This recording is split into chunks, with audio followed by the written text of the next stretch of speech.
we're working with people who are very unstable, unwell mentally, so we feel other people's emotions very easily. And in fact, in our brains, we have this set of neurons called mirror neurons. They mirror another person's experience. So if you're feeling a certain emotion, my neurons will feel those emotions. Wow.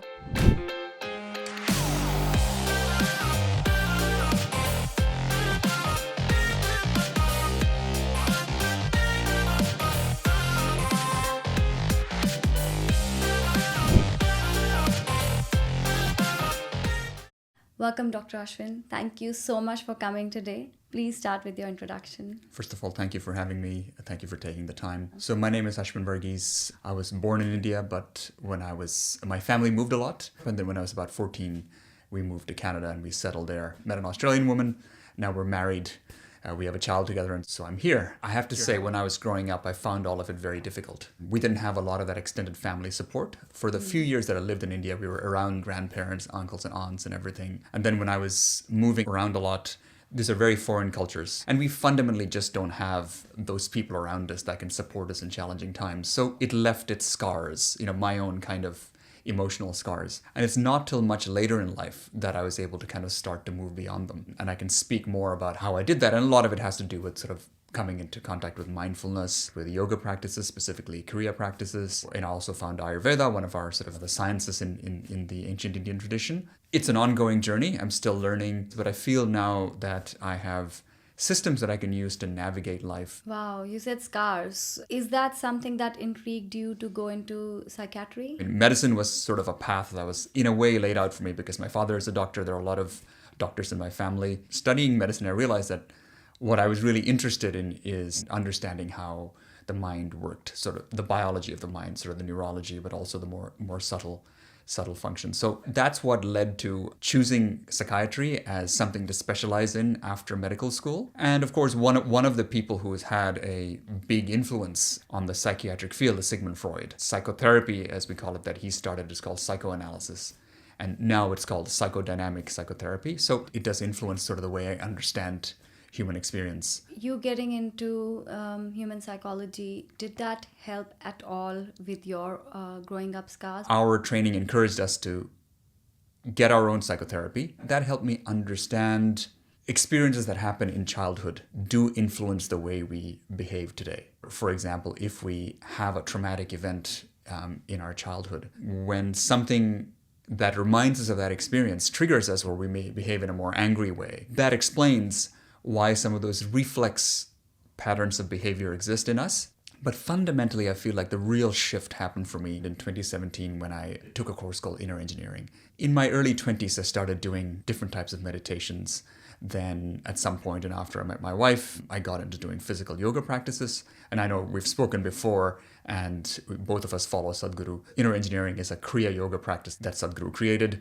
So doing that helped, and I've sort of practiced that every day. It's helped balance my mind more. It's given me more insight and more clarity into my own experience and what I'm seeing outside. And of course, I can turn the mind outward to explore the world, or I can turn it inward into myself, and I can look at my own experience.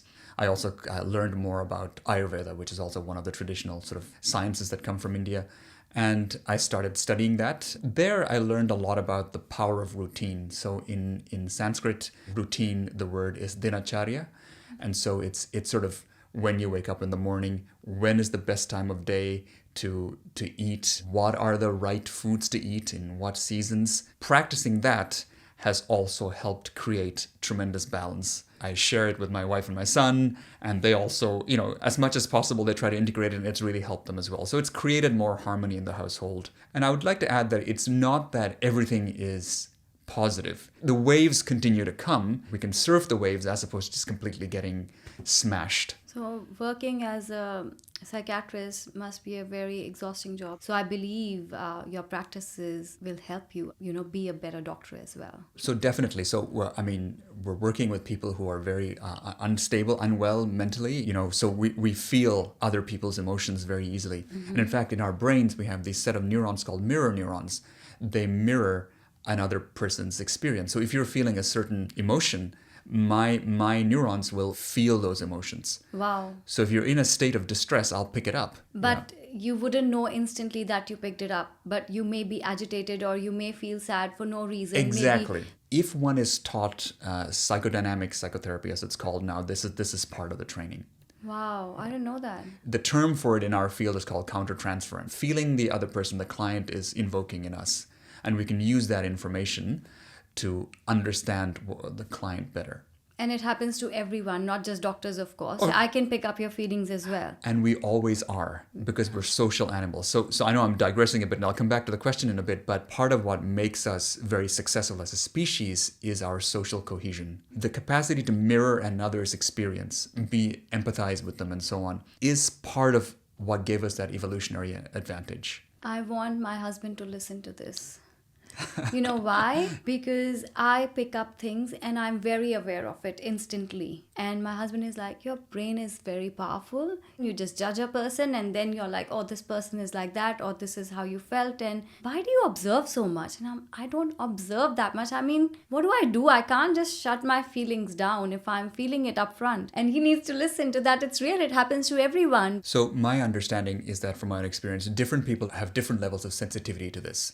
Some people are very sensitive to this. That can be a double-edged sword.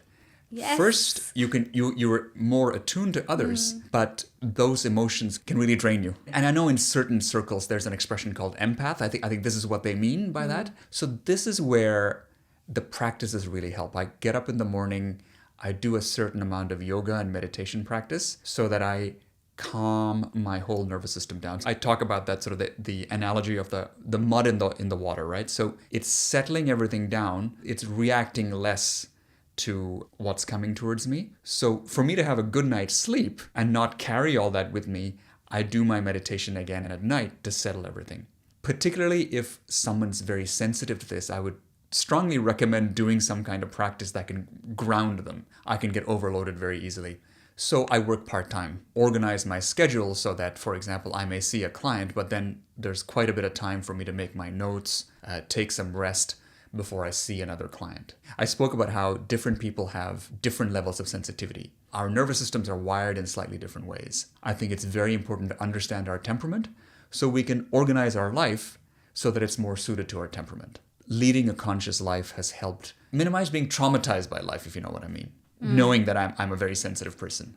Yeah. So how do you interact with your peers, like your colleagues? Okay, now this is a big question. Because not everybody follows Ayurveda, everybody follows of course. Yoga. With my colleagues, I have a bit more of a distant relationship. Personal lives, we don't discuss very much. To be frank with you, what I see is that this is not something that we speak about in our profession. I'm not really sure how people are managing it. Mindfulness has now become a very important thing in the medical profession, particularly in mental health. And the World Health Organization, WHO, has said that we're on the verge of a mental health pandemic. And I can certainly see that. I think as a culture, we're a lot more distressed. And we can get into some of the reasons more. But again, I mean, some basic things I think that people can do is physical exercise, going out and exposing oneself to sunlight. Garden, I think grounding is very helpful. Another thing that we know is having very good social contact. Part of the challenge is our lives have become so busy. It's so frantic. Everybody's running because, you have to work X amount of hours and more to pay the mortgage, and the kids are in private school and all. It can create a snowball effect where we're just kind of almost chasing our tails, that we lose all of those things that support us. I kind of stopped and took a look at it. How much is enough? Do I really need an expensive car? Do I need to really live in a very fancy house, etc.? And so in many ways, what I've done is simplified our life. And it's been a journey with my wife to kind of work this out. Amount I need to earn is less, which opens up the door for me to work less. So therefore, I work part-time. And it depends again, I guess, person to person, the way you are, what your priorities are, and what makes you happy, essentially. You get it from your practices, that the mud has settled. You can clearly see what is it that is true to your nature. Absolutely, and I think it's different for everybody, and the key is to know oneself. If we look at it Ayurvedically, part of what I do is I'm Vata predominant, and so I live a lifestyle minimizes agitation of Vata, and that brings the maximum happiness. Okay, let's go to what's happening in this industry, in the mental health industry in Australia. So, to me, it looks like this industry is in demand and it's not a good thing. So, what are the predominant issues that you see these days with people? Are you able to share at all? For a number of years, I've worked as an emergency psychiatrist. I've worked in the emergency department. Examples of what I saw people who were psychotic, acutely psychotic. They have schizophrenia. I've also seen a lot of people who have used drugs, hard drugs, and they've become psychotic. About a year ago, I left that, and now I work in a clinic. We see a lot of depression. Along with it, we see anxiety. We see what's called as generalized anxiety. We see panic, obsessive compulsive disorder, post-traumatic stress disorder. We can also see people with bipolar disorder. We never make conclusions based on what we're seeing on the day or in our own experience. What we do is we do massive studies where we pool the experience of various hospitals. Then we can do statistical analysis on what's presenting more. I'm seeing a lot more drug use now. We didn't see as much drug use back then. I can't explain why that's the case. It could be just because there are many factors in play in our culture that's leading people to do that. And we call that the social determinants of health. So the various social factors, for example, cost of living pressure is an example, access to housing, exposure to violence, families. The family structure is broken down compared to where it was. So people are feeling less supported by the community. Which Sadhguru talks about it as well. What's interesting is that he has access to a lot of top researchers, top doctors in the world. They want to talk to him. Yeah, and so they give him this information, and he has really predicted that the situation is going to get worse in terms of the use of drugs, increasing mental health concerns. We're certainly starting to feel the impact of it all. I don't think we've figured out how to respond to this as a profession. Yeah.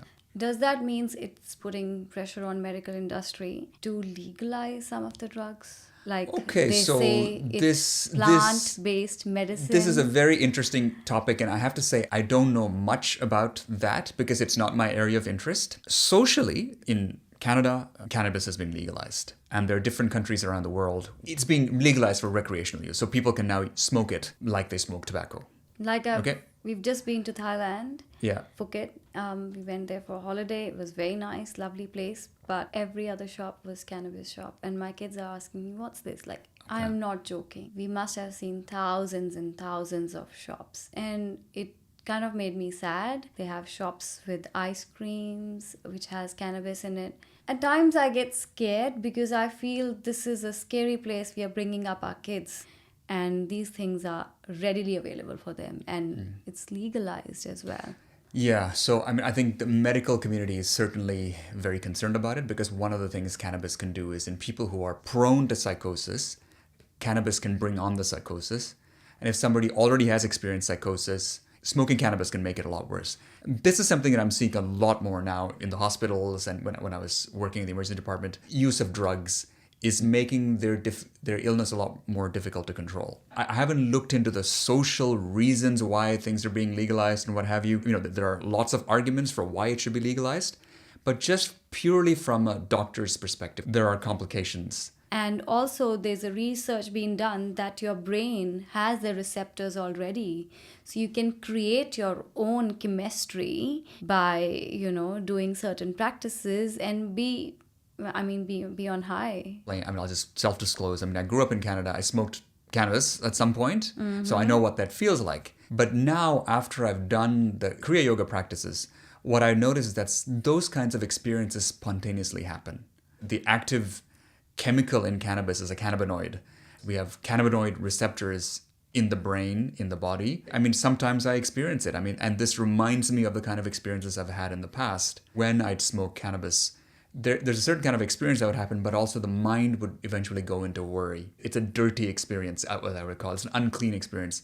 With these kinds of experiences, they're very natural. There's no side effect. It's only positive. And I don't get this all the time. Occasionally I get it, enough to want me to keep practicing. Is it right to say that the world is moving into, as you said, it's all polarization, so we'll see the population moving into either drugs or meditation? I really hope that a good proportion of people choose the meditation and yoga, Yes. It takes a certain amount of work, effort, and discipline to do practices, yoga and meditation. And drugs They're artificial chemicals for something that's in there in the brain anyway. You just have to pay some money and get it from somebody. I guess that's just part of our nature. We can get a quick hit. When you get these drugs, you're not just getting the pure drugs. They often have to combine the drugs with other things called vehicles or carriers, and they also have effects, and eventually it will cause problems. And secondly, you're putting yourself under risk because you're engaging in an illegal activity. And in Australia, cannabis is not legal as far as I understand. Yeah. So there are lots of risks associated with it. So I'm really hoping that people understand that they can have all these experiences naturally. I want to definitely talk about children and how parents can support. But before that, I didn't know what it was. And people are just talking about it. I saw a few videos. They're like, we did ayahuasca. It's like a ceremony. Yeah. So they're creating whole like a spiritual experience around it. But it's basically a drug. They call it plant-based medicine. Yeah.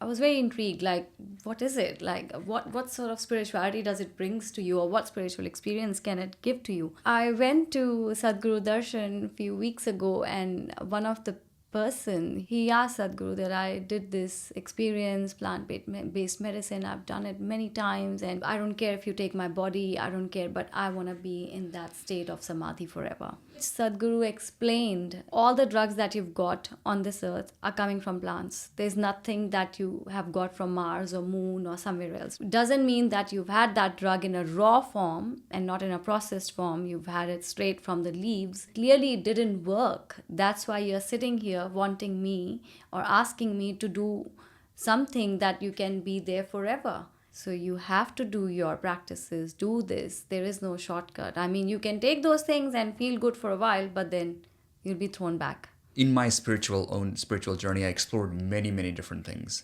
In Central South America, they have long spiritual tradition of shamans who guide people through these ceremonies using these plant medicines. And these traditions have evolved over thousands of years. And it makes sense in those traditions because they have the support systems.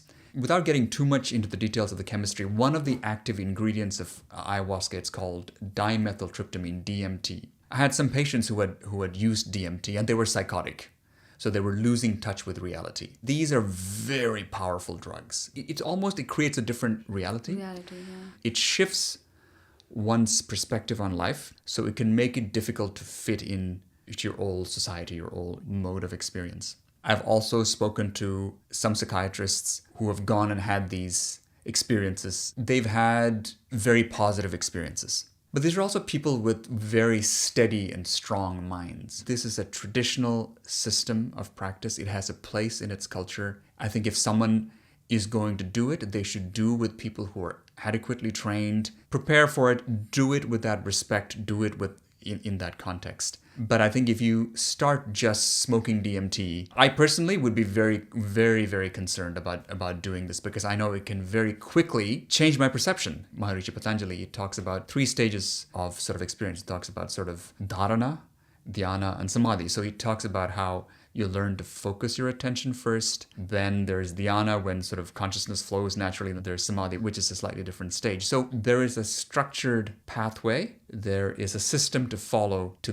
get to these states. And one spends many years in practice under guidance to achieve these states. Because yoga itself can have side effects. It can cause problems if you're not doing it properly, if you're not doing it under guidance. And I think that's where Sadhguru is speaking from. I've listened to podcasts or I've asked this question: what are the effects of these very powerful hallucinogenic drugs on people who are on a spiritual path? At one point I was very curious. I mean, I thought, should I go down to South America and do an ayahuasca retreat? Will it fast forward my spiritual development? It was a big interest, and I even connected with a psychiatrist in Peru who has a big treatment center for people who are coming from those traditions, and they stay in that retreat center for 8 months and they can get over addictions and things like that. But then I've encountered Kriya Yoga, and I haven't looked back because it opened a lot of those doors I was looking for these drugs to open. Different teachers who are all within this kind of Kriya Yoga tradition have said that if you're following the path of yoga, they suggest avoiding hallucinogenic drugs because they can disrupt the energy systems of the body. So that's generally what I've taken in my personal life. And I don't want this is not clinical advice I'm giving to anybody. People are fundamentally, they do their own research and they make their own choices. But if somebody is on the path of Kriya Yoga, based on my research, my personal experience as a person, I would avoid it. I would just stick with the yoga and meditation practices, get the appropriate guidance, and follow that path. Maybe about a year ago, the Australian sort of regulators legalized MDMA, which is also known as ecstasy, and also psilocybin, which is the active ingredient of the magic mushrooms, to be used in clinical settings. And the clinic that I work for is one of the first in the world to offer these. First of all, to get access to these treatments, they're very expensive, and you have to go through multiple layers of assessment. You will have to be assessed by the psychologist multiple times. Then you have an assessment with the psychiatrist. Then if they okay you to proceed, then what they'll do is you will have multiple sessions with the psychologist to prepare you for this. When you actually take the medicine, that drug, you will spend 8 hours with the psychologist. Now, I'm not trained in those, and I'm not interested in those. What I'm trying to say is none of these things are toys, because you're fundamentally working with your mind. And once you lose control of your mind, you've lost everything. Never take any of these things lightly. Make sure that you're going to people and organizations that have accumulated knowledge. Because you said that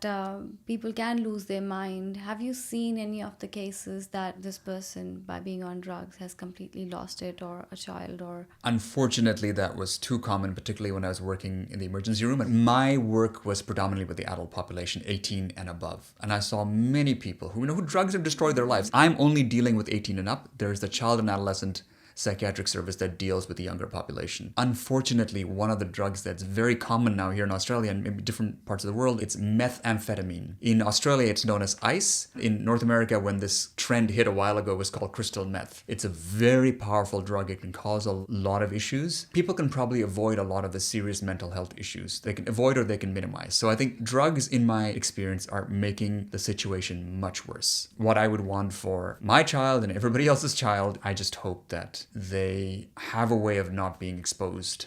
Prevention is much better than cure. And we can get into the psychology of why people may be seeking out these kinds of experiences. At one stage, I was so sick that I was so desperate. I wasn't looking out for drugs, but I was desperately looking for help. That, I need to get rid of these feelings somehow. But I just feel grateful in that difficult time. I just had this sense not to deviate to bad or any wrong doings. Yes, I used to have drinks here and there, but that left me feeling even more worse. All of us need some sort of meditation practice in our lives. Everybody, regardless, doing good, doing bad, because the reality is each one of us will face death either way. If it's your death, maybe, who knows? We don't know. But if you face a death of a loved one, it can leave you in a very bad and dark place. Yeah, I agree with you there. It's just that, we will face multiple challenges in our life, and the feelings that it can generate can be very heavy, it can be very hard to deal with, and we want an escape. Drugs can be an escape, but drugs are an escape with such a costly price tag for our lives. And so one of the things that I've come to realize over time is that what is essential in our culture is that we have a prevention. How do we prevent getting sick in the first place? How do we prevent getting mentally unwell in the first place? Developing a personal practice of meditation, yoga is a motion-based practice. That's very helpful. It's multifactorial. And then also getting to really know oneself, so know what your wiring, know what your temperament is, and try to kind of go into work that may suit your temperament. It's really living consciously, maximize your well-being. Another thing that I also wanted to talk about is one of my interests is also the connections between diet and our well-being. There's a podcast that I did a couple of years ago that I showed the connection between soil health, nutrient density in food. One of the things that we know now is soil has degraded over time. The density of nutrients in food has gone down. So we're eating a cabbage or an orange, but we're not getting the same nutrient density. So base chemicals that we need to build the neurotransmitters, neurohormones aren't there. So again, it's a whole lifestyle approach. Now I'm thinking of somebody who is a teenager, or they might find a lot of this very boring. I mean, oh what? I have to spend all this time exercising and meditating and eating properly. Rubbish. I want to go to the pub and I want to party and I want to be with my friends. So hopefully we can introduce our children to these kinds of practices that have helped us. If I'm a parent, I need to live that. Because one thing I know is that my son is not listening to anything that I'm saying, but he's watching every step. So he's watching how am I living my life. At some point in his life, if he does lose his way in a sense, and he gets into the wrong crowd and starts using drugs or whatever, eventually I know that the memory of watching us, me as a parent, living a healthy, wholesome life will be internalized in his mind. So one hopes that one day he will come back to that. Again, I'm talking now as a parent, is to take full responsibility ourselves. When my son was born, I stopped smoking cannabis, for example. I haven't really had any alcohol. I haven't had any substances So all he's seeing, getting up in the morning, doing his meditation, doing his yoga, getting on with his day, really being very involved. My wife also enjoyed a few glasses of wine once in a while. For years, she hasn't really. We're living a life that we'd be okay our son living. And ironically, what it's done made us a lot healthier and a lot happier. And frankly, it's a lot cheaper. So in many ways, it's really simplified life. But looking from the outside, people may think this is a boring life. But in actual fact, for me, is a lot more positive and a lot more wholesome than when I was, say, in college and I was drinking more and I was staying up all night partying and all those things. I feel a lot happier today than I did back then. But I had to go through all those experiences to recognize that that wasn't bringing me any. In fact, it was just making me miserable. Everybody else was doing it, so I did it. But I wasn't really getting much from it, if I have to be honest. But then I realized at some point, getting close to 30, I said, okay, I've tried a lot of these things enough. I'm now going to choose a more of a clean path of health and holistic well-being. I think that's my understanding, is that I think, again, we talk about the traditions that come from India are dharmic traditions. Being grounded in a spiritual tradition really helps this process. Over time, I've come to understand this more. So dharma is, again, leading kind of a wholesome life. So how I understand dharma is you're doing what you are, your purpose in life, what you are here to do. So you have to first recognize yourself. What are you here to do? What is your purpose? If you're stuck in your mindset and if you're not able to discover yourself, you cannot serve the world. You cannot help the world. And then in the end, you will not be living a fulfilling life. First, knowing yourself and then going and performing the action, which is karma. Caring for the environment, caring for people, doing yoga, meditation, all of those things help us when we pursue the accumulation of wealth. We seek spiritual liberation, which is moksha. So maximizing the chances that our children will grow up to be healthy individuals is living a lifestyle that's within those four purusharthas. So a dharma first, then artha, then kama, then moksha. So I have the privilege of having access to the great dharmic traditions of India, and Sikhism is one, and there are others. But fundamentally, I think that's it. A seva, doing that really helped me develop a service mentality.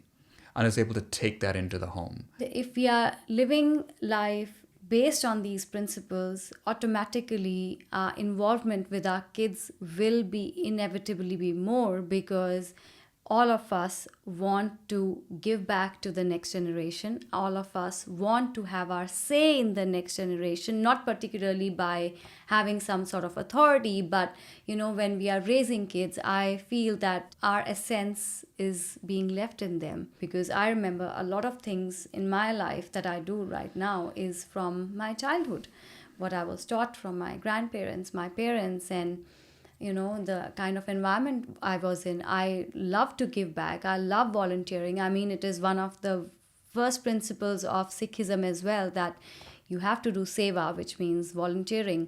Again, all of it you can do only when you are clear in your thoughts, when you are stable within yourself, physically, mentally, emotionally. I put a lot of effort into how I'm being today. And I know this is the best that I can do. For a while, my wife would wonder, am I a good mother? Am I a good mother? For me, I'm like, I don't think that way. I put everything I can into it right now. I give it all. I hold nothing back, and then we'll see how things turn out. I feel the same, and I still sometimes, because my daughter is 11, nearly turning 12, so she's at the verge of like preteens right now. Sometimes, she'd be acting funny. And she's like, Mommy, I'm done with you, and I would tell her, it's okay if you're done with me, because I know I've done my best in every given situation. And even if I look back, I actually don't have any regrets, when they were kids or when they were 2, 3, 4. I've actually sat down and thought about it. What would I have done differently, or what could I have given more? So I don't have that. And at times I feel, is that being arrogant? Or have I really given my best? That's how I feel it this way. I don't know. Because constantly listening to Sadhguru, it does instills in you that you have to give your 100%.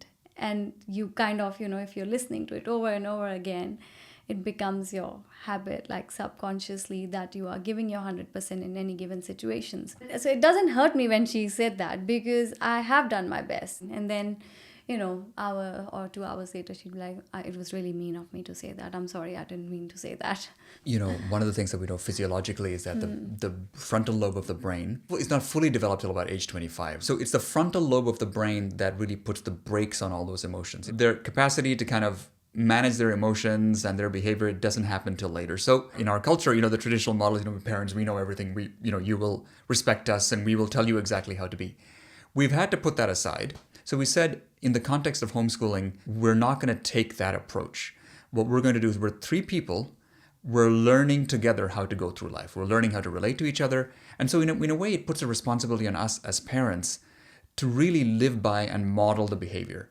So for example, if I yell at him, for my son, for some reason, then I will apologize immediately. And I'll say, sorry, I became unconscious for a second. I yelled at you. I apologize. But then I'll also say, look, I got angry at you because X, Y, and Z.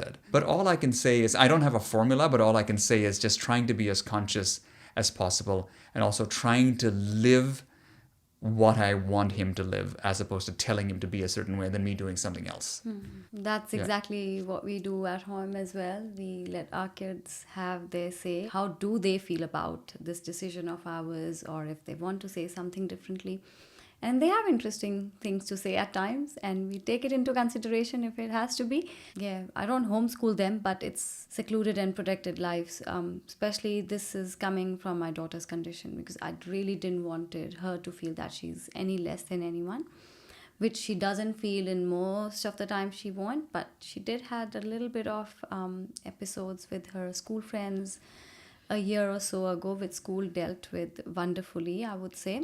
I'm very happy with the school in that sense, but it left an impact on her. So we are working on that right now, that, it's fine. Things can happen and people can be nasty regardless of your physical condition, regardless of who you are. People can be, because, they may be going through their own stuff. We can only do our best as parents and live a conscious life, as you said. And I really don't think about future that much, to be honest, that what will happen, what will go wrong. All I feel is now is the time. I will do whatever it takes to make my present the best and live it to my fullest. This is one thing that has really helped me to come out of my panic attacks or my anxiety and depression. But the readings were not enough. In my opinion, when I started practicing Kriya Yoga, which is Shambhavi Mahamudra is a Kriya, when I started practicing that, I could live it. We should compare notes when they're 30, when our children are 30, and we should see how they've gone and how their strategies have worked. Yeah. Absolutely. Absolutely. To sum this up, what is the message that you want to give out as a practitioner? Really focus on prevention when it comes to mental health. Food, look at diet, look at exercise, look at exposure to being outside, meditation, yoga. Know what triggers you, know what makes you anxious, and then so maybe choose work scenarios, study careers that are suited to your particular temperament.